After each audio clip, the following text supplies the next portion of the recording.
So you want to play Donkey Kong on your Counter-Cade? Arcade1up won't give it to you. Arcade1up can't give it to you. But Retro Ralph can.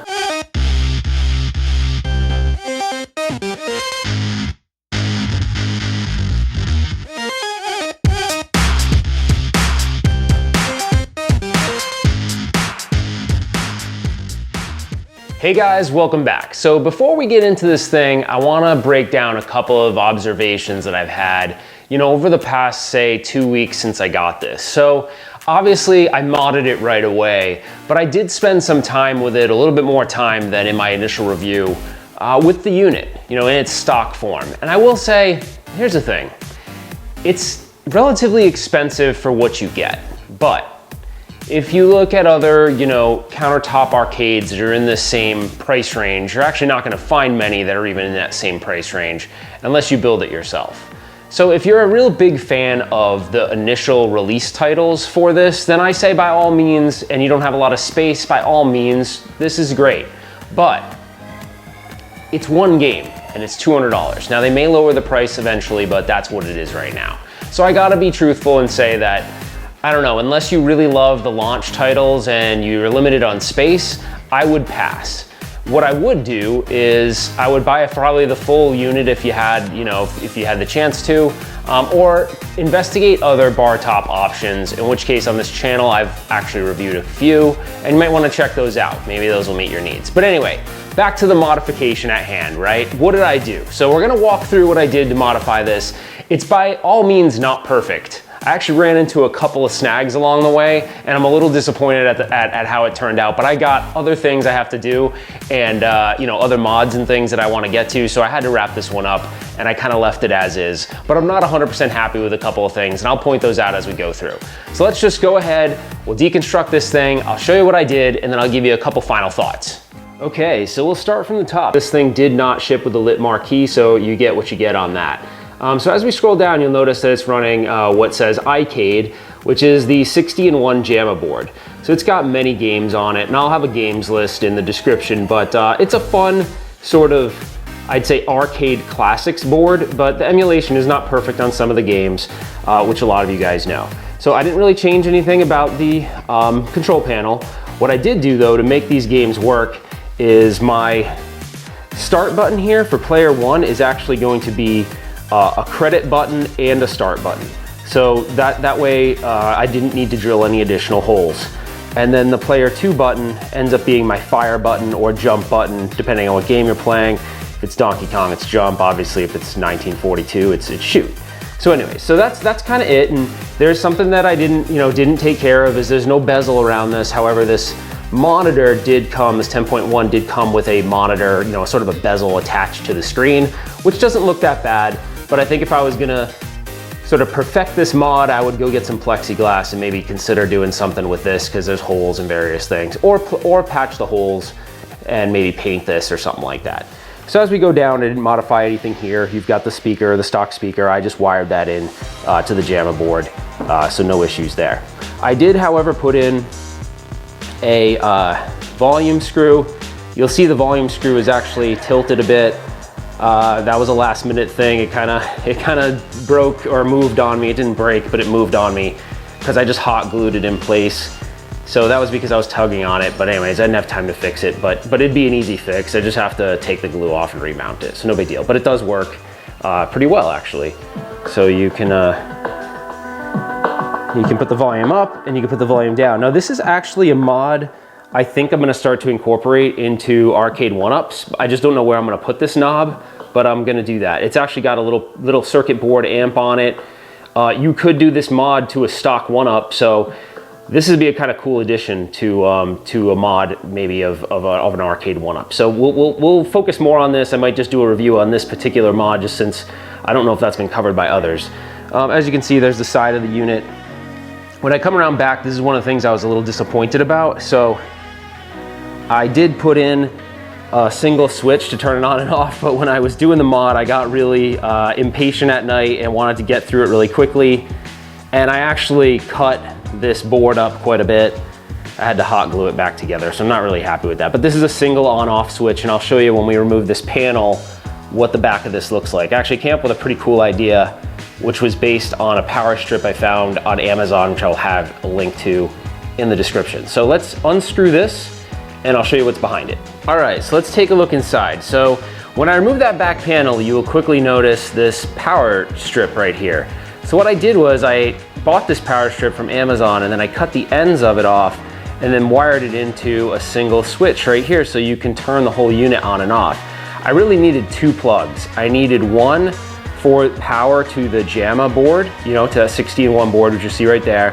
And I needed another one to power the video controller board and actually this little amp that does the potentiometer to turn the volume on and off, that does need power too. So I needed to use a splitter as well. So you'll notice there's like a little power splitter here. So it splits the power coming out of this to two separate places. One go into the controller board, as you can see there, and then one running up to the volume control knob. Let's look in here closer. So when you do this JAMMA board in here, it is very tight. I'm not gonna lie, it's extremely tight. So there's your, sorry for a little bit of the shadowing. There's your 60-in-1 JAMMA board, and I've been using the press your buttons JAMMA harness. So it is labeled in English, which is, let that focus really quick. It is labeled in English. It's not focusing because I got that zip tie I didn't cut. But anyways, trust me when I say it's labeled in English. I'll have links to the JAMMA board or the JAMMA connector and the JAMMA board itself. So what I did do, and it's going to be hard to see this, but I did get a VGA to HDMI converter for the 60-in-1. So the 60-in-1 does not have, you can't really see it back there, but the 60-in-1 does not have a native HDMI out. It has VGA. So I ran it into this little guy, which I will have links in the description for. And this guy converts the VGA signal to an HDMI signal that then gets run up to the video controller board here. Sorry, it's focused on that wire. The video controller board here. I will say I had actually a lot of problems with that video controller. This is the third one. I did mount this power strip right here on the side, the one for the JAMMA board right here. This has got, it just has double-sided tape. And I used a bunch of little wire ties to get everything all clean and tidy, which it actually, when you look back, you know, despite this wire that comes across the front, it looks pretty clean in there. So that's really all there is to it. There's the video controller board, there's the 60-in-1 with the JAMMA harness, and I did not use an arcade power supply because the 60-in-1 does have the option to use a Molex connector, which is what's on the end of this power unit. And then there's obviously a ton of JAMMA wires that don't need to be used for this because it's obviously not a 6-button games. It doesn't have stuff like that, so I just cut that off. The other thing you'll see was that was a last-minute modification is you'll see these two, there's a red and a black wire here.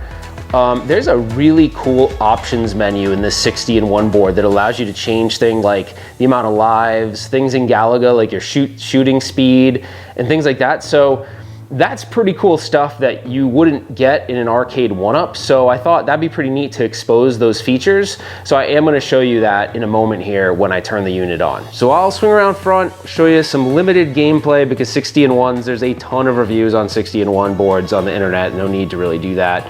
But I'll show you some of the unique features. Okay, so if I didn't mention this before, I wanna do this before I show gameplay, that I did use the stock controls. So everything is just spliced and hooked directly into the JAMMA connector, so whatever those button functions are tied right in. I did run a single ground to everything, so you'll see this little connection right here is actually one single ground, so I created a ground loop, but I just tied them all together for simplicity reasons, just to keep it simple. All right, so I'm gonna lower that down. No need to look at that anymore. So when you first power up this unit, let me just scroll up a little bit. When you first power up this unit, you're gonna get this iCade screen.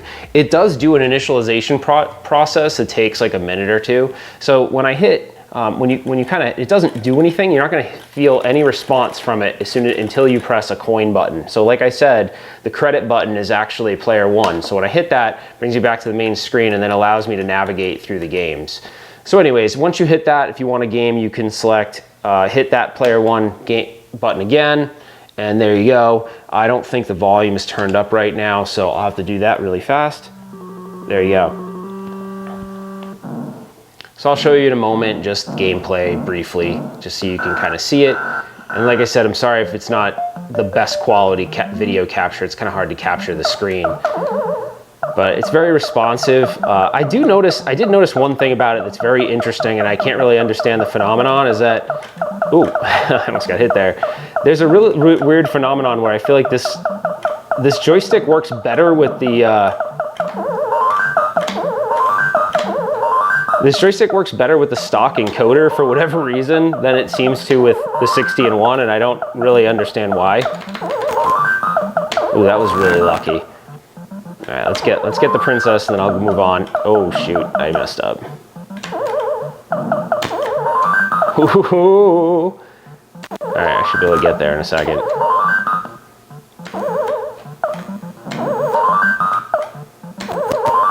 right, I'm gonna press my luck. Ah, all right. Anyways, didn't make it. So the one thing about the 60-in-1 I should tell you is there is no way to get back to the main menu. You have to die. So that's just one of the bummers of the 60-in-1. So I'm gonna let this thing kill me, and then it'll actually force us back to the main menu. It does give you an option to put in your name and stuff for high scores. So anyways, let's go back to the main menu and let this guy die. All right, so once it says game over, you'll see it'll just shoot you right back to the main menu. You see the music will play. So here's the thing. I'm gonna lower this real quick so you can hear me. Here's the cool thing about this mod. What I did was I took this, I'm sorry again, it's a little bit dark. I took the on and off switch and made it the test switch. So the switch that you can go and change the dip switch settings. So check this out. So in order for me to access that, I need to turn the switch on, and then I need to reboot the unit. Or I can shut the unit off, turn the switch on, turn the unit on. Whatever order you want to do it, it doesn't matter. So I'm going to turn this unit off.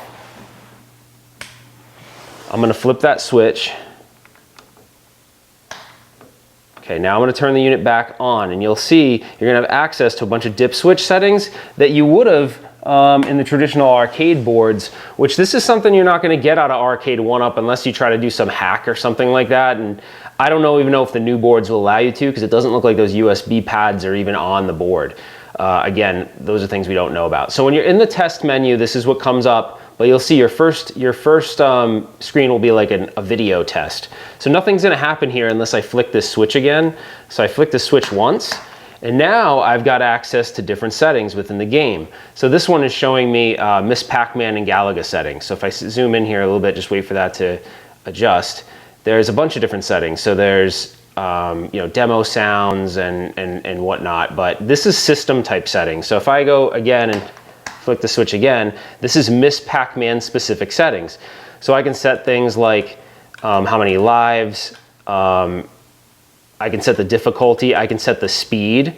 So really cool stuff. And to change these, you just press, you press the fire button that I set. So if you press the fire button, it'll change these settings. So you just kind of scroll around here, speed, and then to commit these to memory of the board, you do the coin/player1 button, and you'll see this little thing say set up OK.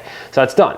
So you just change settings of that. Now Galaga has a bunch of different things like difficulty, shooting speed. I put shooting speed well, I can't say that word today. Continuous. Anyways, I'm gonna leave that in. I'm not gonna edit it. So you'll get to see me mess that word up a million times. Lives, extra lives, how many points to extra lives, and then bullet speed. I think bullet speed's really fun to play Galaga at fast, so that's just me. It's just fun to play it that way. So anyways, you can toggle through all these, but just remember when you're ready to commit those to memory, you just hit the player 1 button and it saves them. So at this point, I don't have to do anything, and that will persist every time I reboot it, so it's always gonna be that way. The only thing you have to remember is you have to remember to shut this switch off again.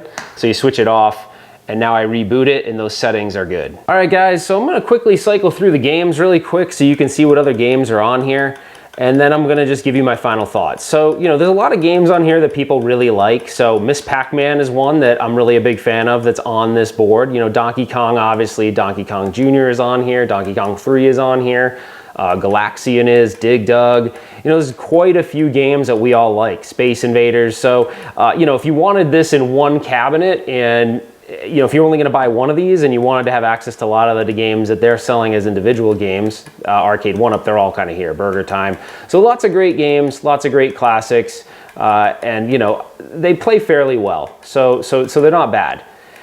But in conclusion, I think, here's the thing I gotta say, is that this isn't cheap. It's $200. You have to put a significant amount of investment in this thing to get it the way I have it right now.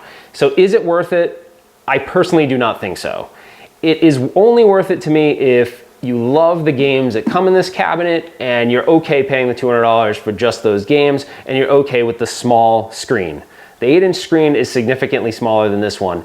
You will notice there's one thing I didn't even really talk about. There's this black band on the top. It's because the only controller I could get to work with this did not have an auto mode, so there was no way to auto center the screen, and when I did vertical and horizontal orientation, it will not change, and that might be because I'm using the VGA to HDMI converter. I am not sure. I didn't take the time to troubleshoot that. So, with that said, in conclusion here, I would say this is not worth your time to do, but if you like the stock unit, go with it. It's kind of fun, but only if you love those games. If not, I would look for alternatives.